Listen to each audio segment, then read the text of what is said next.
ഇന്ന് നമുക്ക് കുറച്ച് പേരെ പരിചയപ്പെട്ടാലോ? ഇവൾ റൂബി, അതവളുടെ 3 മക്കൾ. കുഞ്ഞുങ്ങൾക്ക് പേരിട്ടിട്ടില്ലേ, കണ്ണ് വിരിഞ്ഞ് കുറച്ച് ദിവസമായിട്ടേ ഉള്ളൂ. 3നെയും 3 പേര് കൊണ്ടുപോകാൻ വേണ്ടിയിട്ട് നേരത്തെ തന്നെ ഓർഡർ ആക്കിയിട്ടുണ്ട്.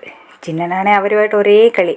വീട്ടിൽ ചെന്ന് കഴിഞ്ഞാൽ തിരിച്ച് വരുത്തതേയില്ല, വന്നാലും വീണ്ടും കൊണ്ടുവേണ്ടി വരും. അതുപോലെ കരച്ചിലാണ് പൂച്ചക്കുഞ്ഞുങ്ങളുടെ കൂടെ കളിക്കാൻ വേണ്ടിയിട്ട്. കുഞ്ഞുങ്ങളെ എടുത്ത് ഹാളിൽ കൊണ്ടുപോയി കഴിഞ്ഞാൽ പിന്നെ റൂബി അവിടെ നിന്ന് മാറത്തേയില്ല. അതുങ്ങളെ തിരിച്ച് കൊണ്ടുപോകുന്നിടം വരെ അവിടെ കാവലാണ്. അങ്ങനെ നോക്കിയിരുന്ന് ഒരു കുഞ്ഞിനെ അവൾ അകത്ത് കൊണ്ടുപോയി. ഇനി 2 പേരുണ്ട്. ഇനി അവർ 2 പേരെയും കൊണ്ടുപോകാൻ വേണ്ടിയിട്ട് കാത്തിരിപ്പാണേ. ചിന്നൻ അവരെ വിട്ടുകൊടുക്കില്ലെന്ന് ഒരേ വാശി. റൂബി അവിടെ ഇരിക്കുന്നതിന് അമ്മയോട് പരാതി അറിയാണ് ചിന്നൻ. ഞാനാ സമയം കൊണ്ട് അടുക്കളയിരുന്ന മാങ്ങ ചെത്തി വൃത്തിയാക്കി എല്ലാവർക്കും കൊടുക്കാൻ വേണ്ടിയിട്ട്. നല്ല മധുരമുള്ള മാങ്ങയായിരുന്നേ, സൂപ്പർ മാങ്ങയായിരുന്നു. അങ്ങനെ എല്ലാവർക്കും കൊടുത്തു, ചിന്നനും കൊടുത്തു. ചിന്നനും 2 മാങ്ങ കഴിച്ചു, ടി വിയും കണ്ട് മാങ്ങയും കഴിച്ച് വിശാലമായിട്ടിരുന്ന് പൂച്ചയും കളിപ്പിച്ചിട്ട് അവിടെ ഇരിക്കുകയാണേ. ആ സമയം കൊണ്ട് റൂബി അവളുടെ കുഞ്ഞിനെയും കൊണ്ട് അകത്ത് പോയി. പിന്നെ ഞങ്ങൾ നേരെ തിരിച്ച് വീട്ടിലെത്തിയേ. അവിടെ വന്ന് പിന്നെ കുറേ നേരത്തേക്ക് ചിന്നൻ്റെ ഡാൻസായിരുന്നു.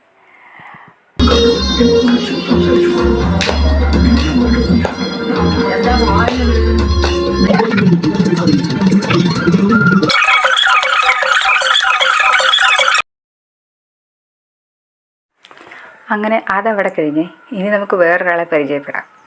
ഇത് അനന്തു, എൻ്റെ വീഡിയോ കണ്ടിട്ട് എന്നും വന്ന് എന്നെ കളിയാക്കുന്നവൻ. നിങ്ങൾ കുന്നിക്കോട് പോയി, നിങ്ങൾ പത്തനാപുരത്ത് പോയി, നിങ്ങൾക്ക് എന്നും ഇതേയുള്ള ഇടാന്ന് പറഞ്ഞിട്ട് എന്നെ കളിയാക്കുന്നവൻ.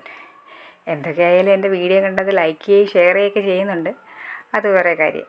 ഇനി വേറൊരു മുതലുണ്ട്, ഇവൻ്റെ ഒരു ചേട്ടൻ. അവനെ നമുക്ക് വഴിയേ കിട്ടും, കാണിക്കാം. അപ്പോൾ ഇന്നത്തെ വീഡിയോ ഇത്രയേ ഉള്ളൂ. Okay, bye bye, see U.